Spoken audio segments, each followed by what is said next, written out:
ভাবিকে পাওয়ার জন্য আপন বড় ভাইকেই দুনিয়া থেকে বিদায় করে দিল ছোট ভাই। আসলে পরকীয়া কতটা ভয়াবহ রূপ নিলে এমনও ঘটনা ঘটতে পারে, এ যেন সিনেমার গল্পকেও হার মানানোর মতো একটি ঘটনা। দর্শক শ্রোতা, ঘটনাটি ঘটেছে মানিকগঞ্জের সিংগাইরে, যে ঘটনার পর পুরো এলাকা জুড়ে আতঙ্ক বিরাজ করতেছে। আপনারা স্ক্রিনে যে মেয়েটিকে দেখতে পাচ্ছেন, এই সেই মেয়েটি যে কিনা উজ্জ্বলের স্ত্রী। তার নাম হচ্ছে কাঞ্চন উর্ফে মনিরা। মনিরার চেহারা সুন্দর হওয়ায় তার দেবর ঝন্টু তার প্রেমে পড়ে যান, কিন্তু এই বিষয়টি তার বড় ভাই উজ্জ্বল জানতো না।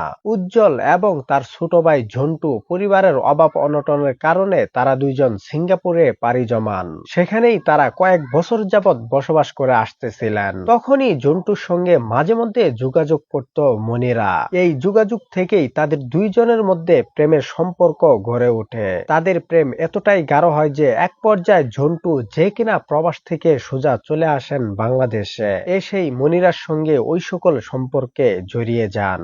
ওইদিকে উজ্জ্বল মিয়া তার ছোট ভাই বাড়িতে চলে আসার কারণে সেও সিদ্ধান্ত নেয় সে বাড়িতে আসবে। তার কিছুদিন পর উজ্জ্বলও চলে আসেন বাড়িতে। আসার পর থেকেই ছোট ভাই ঝন্টু এবং তার ভাবি মিলে তাকে দুনিয়া থেকে বিদায় করে দেওয়ার সিদ্ধান্ত নেন। কিন্তু উজ্জ্বল মিয়া এই বিষয়গুলো নিয়ে সে কিছুই জানতো না। এক পর্যায়ে উজ্জ্বলের সন্দেহ হয় তার স্ত্রীকে সবকিছু খুলে বলে যে তুমি এমন কেন করতেছ।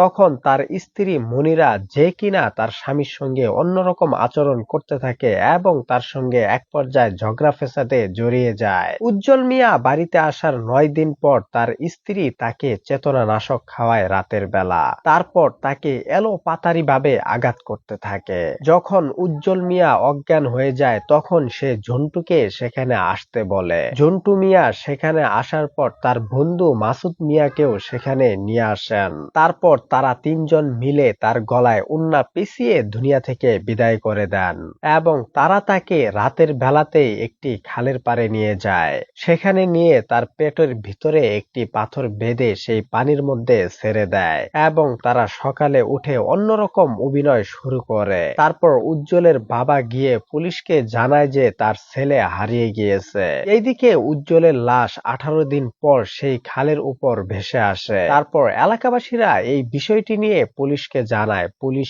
এসে তারা নিশ্চিত করে যে এটাই হচ্ছে উজ্জ্বলের লাশ। তারপর পুলিশের এবং এলাকাবাসীর সন্দেহ হয় তার স্ত্রীকে পুলিশ গ্রেফতার করে নিয়ে যায়। তারপরেই এই সকল তথ্যগুলো বের হয়ে আসে।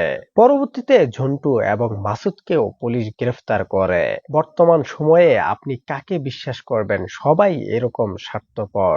না হয় ভাই হয়ে নিজের ভাইকে কিভাবে দুনিয়া থেকে বিদায় করতে পারে। দর্শক শ্রোতা, এদের আপনারা কি ধরনের সাজা আশা করেন অবশ্যই কমেন্ট করে জানিয়ে যাবেন। আর ভিডিওটি সবাই শেয়ার করে দিবেন যেন এই ভিডিওটি দেখে অন্যরাও সতর্ক হতে পারে। আমরা চাই না এমন ধরনের ঘটনা আর কোনো পরিবারের সঙ্গে ঘটুক, আর কোনো মানুষ এইভাবে দুনিয়া থেকে বিদায় হয়ে যাক। আজকের মতো আমি এখানেই বিদায় নিচ্ছি। সবাই ভালো থাকবেন, সুস্থ থাকবেন। বরাবরের মতো কথা একটাই, মন্দ হতে বেরো থাকবেন। আসসালামু আলাইকুম।